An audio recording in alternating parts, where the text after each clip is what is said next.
por Jerusalém, ele para e observa as necessidades imediatas. E o que eu acho lindo nisso, perceba que quando o pedreiro ele chega numa obra, a primeira coisa que ele vai fazer é o orçamento dela.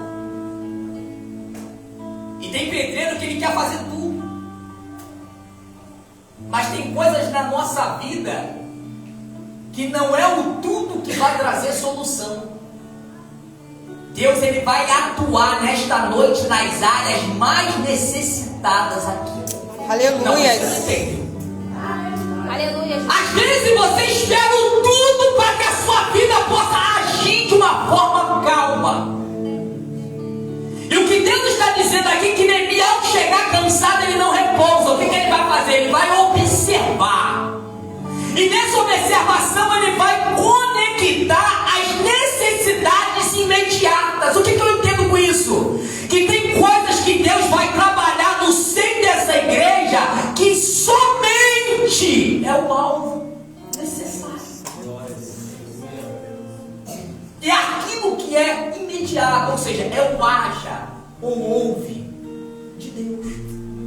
Então quando ele sai, ele observa as necessidades imediatas e ele diz: eu e alguns poucos homens comigo. Por que ele fala isso? Eu e alguns poucos homens comigo. A comitiva de Neemias era equivalente de 30 a 60 pessoas. O rei não dá carta, o rei dá um rebanho para que Neemias viesse a construir a obra. Ele libera o seu copeiro com súditos e homens do seu palácio. Mas ao chegar em Jerusalém, da viagem cansativa, ambos foram descansar. Mas como se descansa sabendo que o que precisa estar erguido está destruído? Como ter paz em saber que aquilo que era de valor, hoje não existe o valor? Então Neemias está inquieto. Neemias sai à noite e convoca a todos, mas alguns homens somente vai com ele. E o que eu aprendo aqui, eu destaco também, que nem todos vão entender o propósito que Deus quer realizar.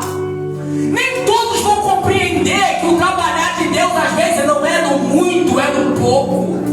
Nem todos vão achar que às vezes aquilo que os meus olhos carnais não conseguem contemplar ou entender ou raciocinar é o básico que Deus precisa.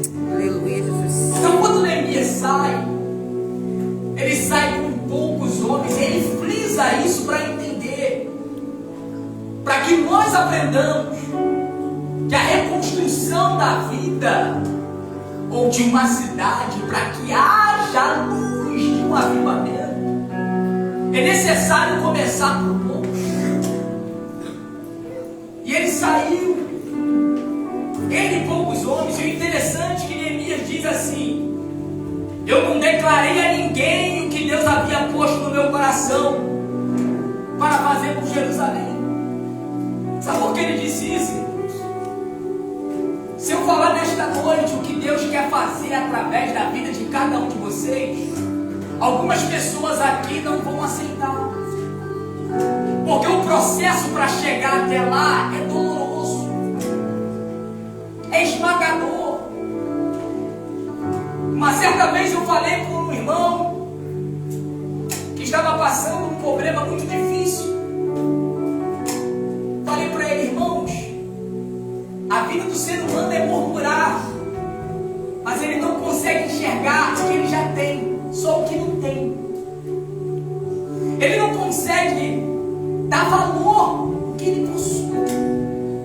E eu falei para ele: quanto que vale ter saúde? Quanto que vale a sua saúde?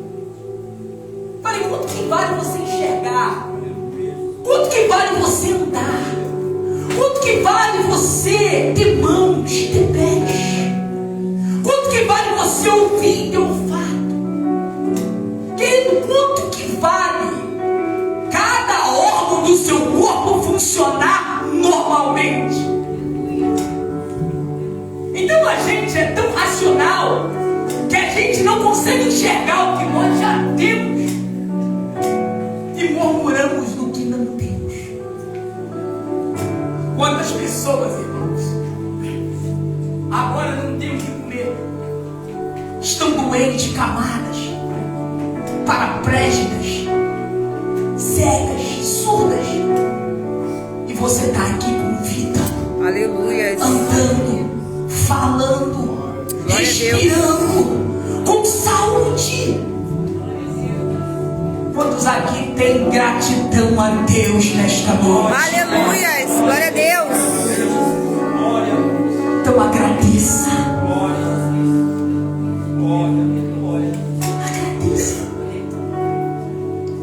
Mas quando Neemias diz: eu não declarei a ninguém o que Deus colocou no meu coração, porque o projeto que Ele colocou no meu coração é um projeto que nem todos vão aceitar.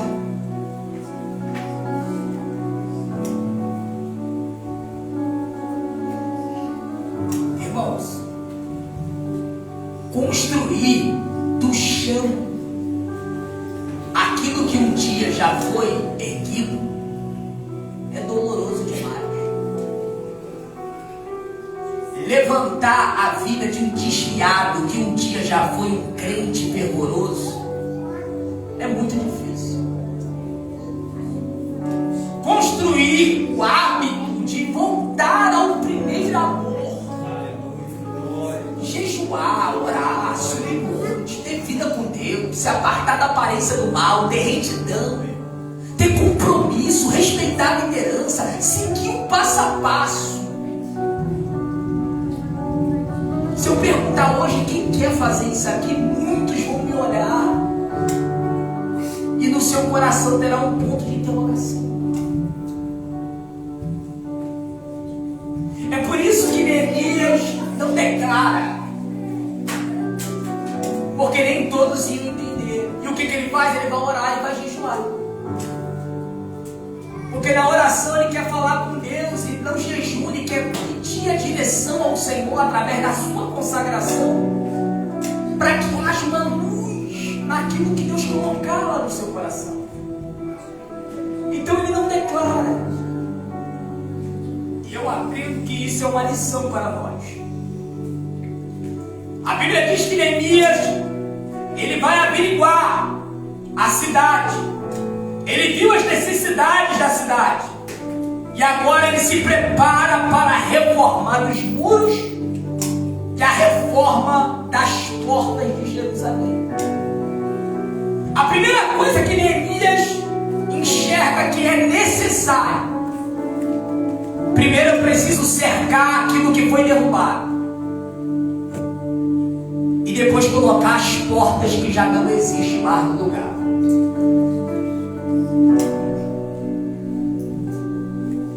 O primeiro passo foi a levantação dos muros, e depois colocar cada porta no seu devido lugar. Cada uma dessas portas que Neemias trabalha ou delega alguém que repare, tem uma aplicação histórica do ponto de vista para nós. E temos também que cometer e entender que precisamos averiguar de fato quais são as portas das nossas vidas que foram destruídas. É necessário fazê-las passar por reparo, por ajustes e por arrumação. E o interessante é que Neemias diz: não conseguiu realizar essa obra sem se decomparar com inimigos e com opositores. Queridos, viver o cristianismo nos dias de hoje é muito complexo, principalmente ser um líder de uma igreja. Vivemos numa sociedade que, infelizmente, irmãos, amaram mais a criatura do que o próprio Criador. amaram a mentira e abandonaram a verdade. Trocaram o santo pelo profano e o justo pelo impuro. Até para se dirigir à amada igreja, em alguns lugares hoje é complexo,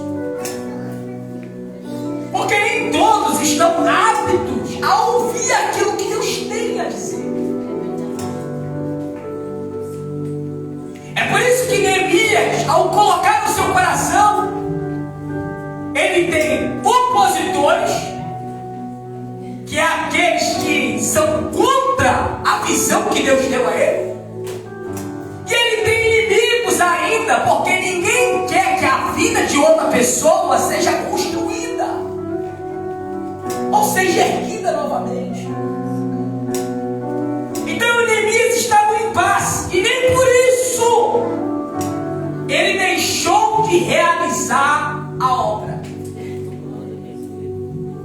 Sabe o que eu aprendo aqui? Não há desculpa e justificativa para você construir a sua vida hoje. Ele teve opositores e teve inimigos e nem assim deixou de fazer. Então, queridos, agora no capítulo 3, nós vamos ver as portas que Neemias reparou. E eu quero aplicar nesta noite aqui para a nossa breve reflexão 5 portas da nossa vida que precisa hoje ser reconstruída. São 5 erros que muitas das vezes você não dá a mínima. E essas portas, dando elas defeituosas, ou quebradas, ou destruídas. E o interessante é que às vezes a porta até fecha, mas a maçaneta está quebrada. Às vezes a maçaneta está boa, mas a fechadura não tranca e não abre. E às vezes a porta já não fecha mais. Essas portas ou troca ou reconstrói novamente. Então quero aplicar aqui nesta noite 5 portas que a nossa vida precisa ser reconstruída para que haja um avivamento espiritual. A primeira porta que Neemias autorizou o conserto na observação de prioridade. Repita comigo: a porta das ovelhas. A primeira porta que ele vê está lá no capítulo 3, no verso 1, parte B do texto. Se você quiser acompanhar. A primeira porta que ele prioriza, que ele vê que há mais necessidade de reformar, é a porta das ovelhas. É também conhecida como a porta do gado, ou a porta das ovelhas. A porta das ovelhas era o lugar onde passavam os animais para o sacrifício e para a confissão de pecados do povo. Era uma porta específica. A porta das ovelhas, ela permanecia os rebanhos que seriam oferecidos em holocausto ao Senhor. Essa porta, segundo a Bíblia, é o campo.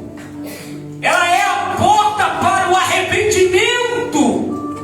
Ela é a porta para o sacrifício.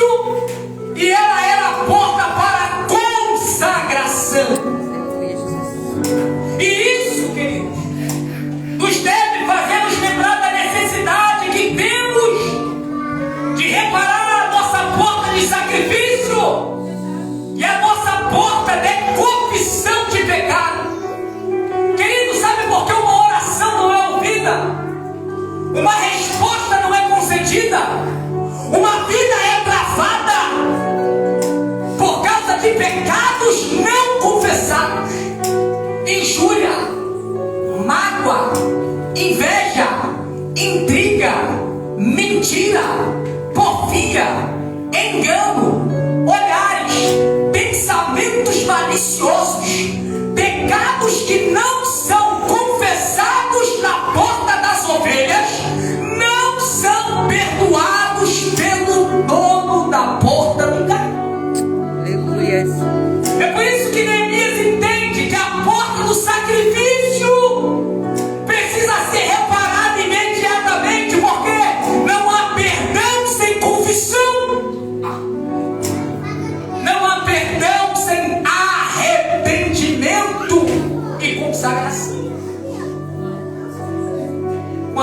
me ouvindo diz amém. Amém. E isso hoje, irmãos, virou banal no dia de hoje. Eu aceitei Jesus numa igreja que quando nós errávamos, nós chamávamos os presbíteros da igreja, o evangelista da igreja, ou o pastor da igreja, e chegava ali e confessava o pecado. Mas pastor, eu vou contar meu erro para o ministério. A Bíblia diz: confessai as vossas culpas uns aos outros, para que o vosso Pai confesse a Pai que está no... A Bíblia diz isso. E nós chegávamos ali, irmão, confessava. Querido, como nós cuspíamos aquilo para fora, nossa alma ficava leve, nossa oração era recebida, e o Senhor estava ali conosco. A igreja, a função dela não é condenar ninguém, é mostrar o verdadeiro caminho para o avivamento espiritual. Mas, queridos, a probabilidade de não existir avivamento é através da falta de confissão. É por isso que essa porta da sua vida nesta noite precisa ser reparada. Eu sei que tem pessoas que estão aqui no nosso meio que precisa limpar a alma, precisa lavar o coração, precisa fazer uma purificação dessa porta e consagrar a sua vida ao Senhor. Então preste bastante atenção nisso, irmãos. Deus não espera que a gente nunca fale. Eu vou repetir. Deus não espera que a gente nunca fale. Deus não espera que a gente nunca erre. Deus não espera que a gente nunca peque. Ele nos conhece, como diz o salmista. Deus se lembra que somos pó, mas Deus espera que nós vivemos uma vida de arrependimento e de confissão. Confesse, lave a sua alma no sangue do Cordeiro. Não impeça que haja barreira entre você e Deus. O que faz a divisão do homem e Deus são os nossos pecados. O véu do templo foi rasgado de alto a baixo. Hoje nós temos acesso livre ao Pai. Quantos aqui falaram com o Pai hoje? Glória a Deus. Ele te ouviu, sentiu a presença dele, conversou contigo, dialogou contigo, te abraçou. Você teve um dia com ele abençoado. Mas pastor, eu orei e não senti nada. Pastor, quanto tempo que eu oro e não faço nada diante da minha vida? Ei, querido, existe alguma coisa que possa estar atrapalhando a sua conexão.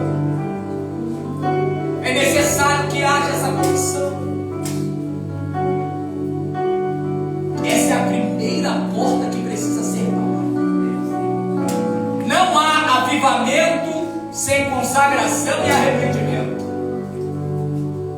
Se essa igreja ela quer ter uma vida reconstruída para viver no melhor tempo dela aqui, é necessário que ela se consagre e se arrependa. Quantos podem dizer um glória a Deus? Glória a Deus. Que ela se consagre e se arrependa.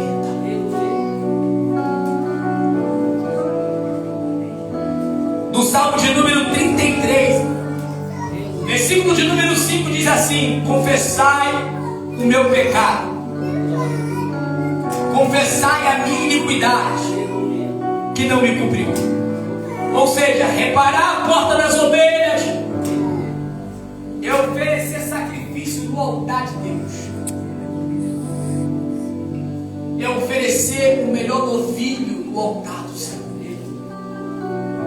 1 João capítulo 1, versículo 7 ao 9 diz assim: se andamos na luz, como Ele na luz está, e se tivermos comunhão um com os outros, o sangue de Jesus, o seu Filho, nos purifica de todo, se andarmos na luz, como Ele na luz, se andarmos o quê? Na luz, como Ele na luz está. O sangue de Jesus, seu Filho, nos purifica de todo pecado. Aí no versículo 9 ele diz assim: se confessarmos os nossos pecados, Ele é fiel e justo para nos perdoar e nos purificar nesta noite de toda a nossa iniquidade. Que haja purificação na tua alma, que haja uma purificação no teu espírito, que haja nesta noite uma purificação através do sangue de Jesus. Aleluias. Essa porta é importante. Eu poderia falar de vários elementos aqui, mas repito, numa obra a gente começa pelo local que é mais prioritário, para depois fazer aquilo que há também necessidade, mas não há tanta prioridade. Então essa porta, ela precisa ser reparada. Segunda porta que Neemias reparou, no segundo texto, está no verso de número 3 do capítulo 3, chamada Porta do Peixe. Repita comigo: Porta do Peixe. Porta do Peixe. Essa porta, irmãos, conhecida como Porta do Peixe, pastor, o que nós temos que reparar nisso? A história diz que a Porta do Peixe é onde passavam os peixes frescos vindo do mar da Galileia, e a porta onde entravam os pescadores de Jerusalém. Se você for ler em Mateus capítulo 4, uma leitura cuidadosa do texto, até o verso de número 19, a partir do verso 1 ao verso 19, você vai perceber que Jesus faz comparação do peixe com o quê? Com almas. Repita comigo: Jesus faz a comparação do peixe com almas. E essa comparação do peixe com almas, ele também faz um paralelo dos pescadores com o quê? Pregadores. Ele faz do peixe com alma e dos pescadores com os pregadores. Repara que a porta do peixe aqui, irmãos, é reparar a nossa meta de evangelização. Jesus disse: largue tudo e me siga, porque a partir de agora não pescará mais peixe, mas pescará o quê? Homens. E na mesma proporção que vocês pescam peixes, mostrarei para vocês que vocês vão pescar mais homens. Então, quando o Senhor ele faz esse anelo, e quando Neemias consegue captar essa necessidade, Neemias está dizendo que a porta do peixe, ela precisa ser reparada com urgência, porque é a porta da evangelização. E essa porta, irmão, é o propósito de ganhar almas para o reino de Deus. A nossa responsabilidade com a população do céu é preciso reparar a porta do peixe. Queridos, cá para nós, como anda o nosso amor pelas almas? A igreja desse século se importa com tudo, menos com almas. Se importa com festividade, se importa com obra terrena, nada contra quem faz a obra. Mas quando os discípulos estavam pescando para se manter e pagar suas contas, Jesus disse: eu tenho algo que é mais prioridade. Largue tudo e venha porque farei de vocês pescadores de homens. Ou seja, não existe nada mais prioritário no mundo do que ganhar almas para o reino de Deus. Nada. E isso é bíblico. Uma igreja que não evangeliza, uma igreja que não é pautada na obra de evangelização, de povoação do reino de Deus, não é igreja. A igreja nesse tempo, ela está prostrada nesse aspecto. E cá para nós, irmãos,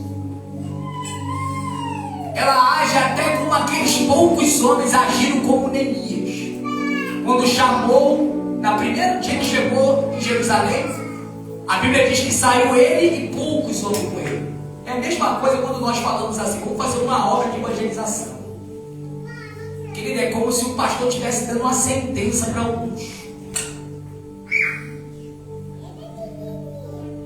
Querido, se a nossa vida de fato foi entregue para o Senhor, eu compreendo que existe obstáculos, trabalho, afazeres, tudo isso nós entendemos e não estamos dentro da visão de julgamento aqui. Mas preste bastante atenção. Quando Jesus usou o termo em Lucas, aquele que não vive pós a mim, ou seja, negar a si mesmo, pegar sua cruz e me seguir, não é digno de mim. O que Jesus estava dizendo ali? Eu neguei o céu, eu neguei o trono que estava lá em cima, que era meu. Desci para se igualar aos homens. Renunciei a minha vida de glória a estar aqui no mesmo homem. O que Jesus está dizendo? É por isso que Paulo diz aos Coríntios: sejam meus imitadores, como eu sou de quem? De quem? Com quem Paulo aprendeu? Cristo. E lá em Filipenses capítulo 2, a partir do verso 5, ele diz que haja em vós o quê?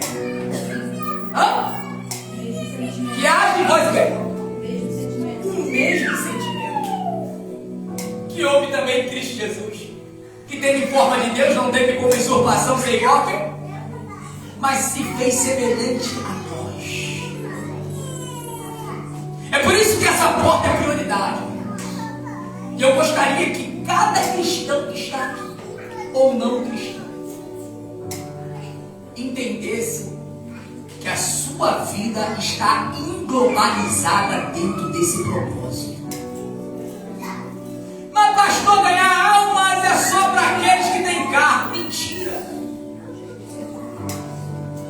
A Bíblia diz que Jesus chamou 12, e os 12, cada um deles não tinha função de carne. Pelo contrário, vivia suas vidas seculares e terrenas. E cada um, através do ensinamento sistemático da palavra de Deus, foi moldado, ensinado e doutrinado pelo próprio Messias, que o elevou a ganhar almas para o reino de Deus.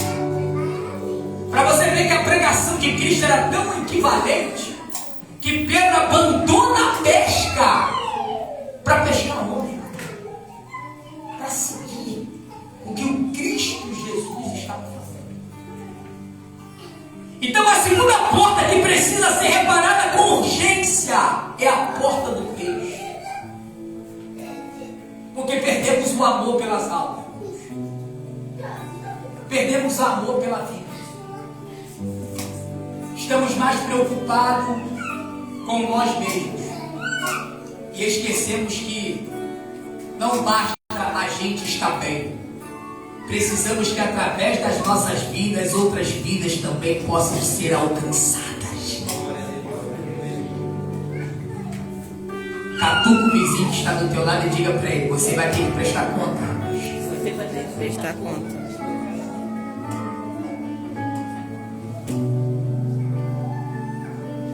Se o Senhor voltasse hoje, o que tu levaria nas suas mãos? Quais são as obras que você fez? Ah, pastor, joguei, estudei, trabalhei, fui para a igreja, me batizei, só isso. Quais são as obras que você fez para ele? Ah, pastor, mas isso conta muito. Galardão é para poucos. Não pense você que no céu quem não fez nada vai estar em lugar bom. Você pode até estar no céu, mas aqueles que deram o suor, o sangue, a vida, terá destaque diante do Senhor. Terceira porta que Neemias reparou está no verso 6 do capítulo 3. Repita comigo, é chamada de porta velha. É chamada de porta velha. A porta velha fala de rever nossa história, fala de rever nossas ações, fala de rever os nossos louvores, fala de rever nossas responsabilidades. Essa porta em Jerusalém, ela tinha um alvo significativo. Todos aqueles que passavam por essa porta precisavam reavaliar. Irmãos, vamos fazer uma revisão da nossa vida hoje, espiritualmente falando. O que falta na nossa vida para melhorar diante de Deus? Rever nossa história, rever até aqui o que nós fizemos, o que contribuímos, o que doamos, o que representamos para Deus até aqui. As nossas ações, todas elas tiveram uma significância relevante para o reino de Deus? Ou agir como um menino, como um imaturo, como uma pessoa que viveu para si mesmo? Revemos os nossos louvores. Será que louvamos pela boca, pela emoção, pelo outdoor, pelo cartaz? Ou louvamos de alma, de espírito, por amor, a glória do nome? Rever as nossas responsabilidades. Queridos, cada um de nós dará conta. Deus deu a vida para cada um, e dessa vida precisará dar conta dela. E o mais triste, irmãos, muitos de nós não entendem isso. Estamos aqui e muitas das vezes como se não tivesse responsabilidade. Na cabeça de muitas das vezes quem está embaixo acha que a responsabilidade é só quem está aqui em cima, e quem está embaixo não tem responsabilidade. Não, é o pastor que tem que se virar, é o fulano que tem que fazer. Quem te disse isso? Quem te falou que você também não tem parte nisso? E eu te provo na Bíblia que a Bíblia diz assim: aquele que não come e não bebe não tem o quê? Hã? Não tem o quê? Parte com quem? Com ele. Ou seja, quantos aqui come e bebe a ceia do Senhor? Aleluia. Então você tem parte. Sim ou não? Sim. Que aquele que come e bebe dignamente, come e bebe para quê? Para sua própria? Então você está consciente em ingerir o corpo e o sangue de Cristo. Então essa responsabilidade que eu preciso que a igreja entenda hoje. Seja útil na casa de Deus. Reveja as suas ações. Reveja como que os louvores. Tem gente que acha que louvor é só quem pega o microfone e canta. A sua vida é um louvor, irmão. O seu testemunho é um louvor. A Bíblia diz que Eliseu passava. E uma certa vez alguém olhou para ele e disse: ali vai um homem santo. Então perceba meu querido, que nós precisamos rever a porta velha. Essa porta de costumes velhos tem que modificar. Não podemos mais perder tempo ou viver uma vida velha. Precisamos entender que nós estamos aqui em prós do reino de Deus. A unidade precisa ser estabelecida. Reconstruir para um tempo de avivamento é rever os seus conceitos. Então, para que haja uma mudança nesta noite, é preciso rever a vossa vida. O que me atrapalha, o que me tira do foco, o que me impede de me aperfeiçoar, o que eu tenho feito que tem atrapalhado a minha trajetória diante de Deus e da igreja. Irmãos, quando Paulo chega em Corinto, ele encontra muito problema. Um irmão contra o outro. Pessoas que tomavam a ceia de uma maneira errada. Então, quando Paulo chega em Corinto, ele chega ali para poder reconstruir a casa novamente, porque havia muita coisa errada.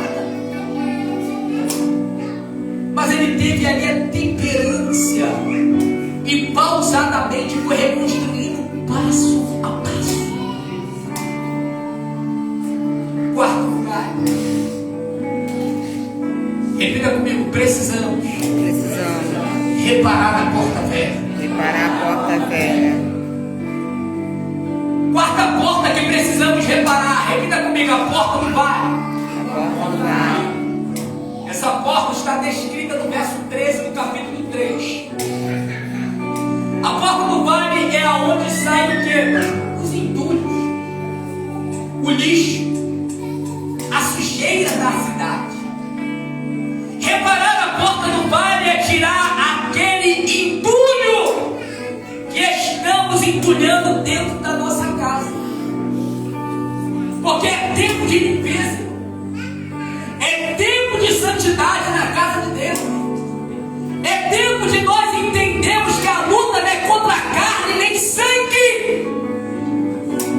É tempo de darmos as mãos e entender que existem pessoas que precisam ver uma igreja lavada, remida, unida, com um trabalho específico em prós do reino do céu. Aleluia, Jesus. Então, reparar a porta do vale é tirar aquilo que está entulhado dentro da casa. É uma porta importante. Então nós precisamos reparar essa porta. Neemias disse: não tem como começar a construção sem reparar essa porta, porque todo entulho que a obra for fazer, eu tenho que descartar. Eu preciso que você entenda isso. Queridos, Deus só vai trabalhar numa casa limpa, adornada, cheirosa, perfeita. Quantos de nós a cada dia vai colocando coisas dentro dessa casa? Falta de temor, falta de reverência, princípios espirituais que abandonamos pela liturgia da terra, pelo comodismo do tempo. Querido, quantos de nós perdemos o amor, perdemos a temperança? Pastor, tu está sendo grosso? Não. Eu quero que a sua vida muda. Eu quero que a sua oração seja ouvida. Eu quero que a mesma intimidade que eu tenho, você tenha.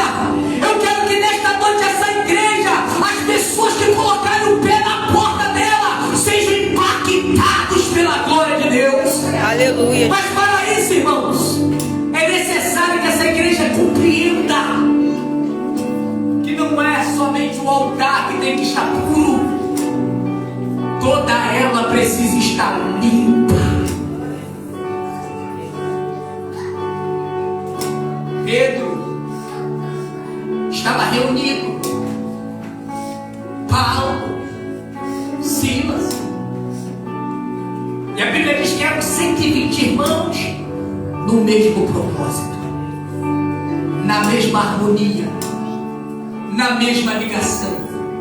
E de repente veio um vento veemente, encheu a casa, e aqueles que já eram batizados começaram a falar em língua estranha. Aleluia. Aqueles que não eram foram contagiados pela brisa do Espírito Santo. A história diz que houve línguas repartidas como fogo, e o Pentecoste desceu no ambiente, e houve um avivamento espiritual. Querido, se nesta noite você está disposto a isso, e se você tem a mesma fé que eu tenho, que nesse tempo não mudou, o mesmo Espírito que atuou lá está aqui no meio de nós, Aleluia. procurando a nossa liberdade para Ele atuar e fazer de nós morada e templo da sua casa. Glória a Deus. Mas para isso, querido, repare a porta do vale. Tire o entulho dessa casa. Tire aquilo que não presta na sua vida. Abandone aquilo que tem atrapalhado você de prosseguir. Aleluia. É necessário, irmãos, abrir mão. Às vezes dói, mas às vezes é o que vai mudar o quadro da sua vida. Quinta porta. Repita comigo: a porta da fonte. A porta da fonte. Neemias também reparou essa porta, está descrita no verso 14. Se coloque de pé, em nome de Jesus. Vou explicar para você. Quero fazer um ato profético aqui. A porta da fonte é reparar a porta, que também, ao olhar de Neemias, tinha uma relevância muito importante. Reparar a porta da fonte é buscar, é renovar a aliança com Deus. A porta da fonte em Jerusalém era uma porta importante. Essa porta representava renovo. Repita comigo: renovo. Renovo. Todos aqueles que passavam por essa porta reafirmavam a sua aliança. Por quê, pastor? Porque muitas das vezes nós esquecemos, irmãos, dos nossos compromissos, esquecemos das nossas obrigações, esquecemos que o Deus que a gente serve é um Deus que requer santidade, purificação. Então todos aqueles que passavam por essa porta reafirmavam a sua aliança. E essa porta é necessária. Muitos de vocês que entraram aqui hoje estão no caminho certo. Porém, alguma porta dessa precisa ser mudada. Eu gostaria nesta noite, sem perda de tempo, de convidar você aqui na frente, que precisa que uma dessas portas sejam reconstruídas, ou melhor, talvez possa ser 2, 3, 4, quem sabe até 5 portas. Eu quero convidar você a sair do seu lugar e vir aqui na frente. Eu quero orar por você nesta noite. Eu sei que essa hora pessoas vão ficar indecisas. É isso que o diabo quer. O diabo quer que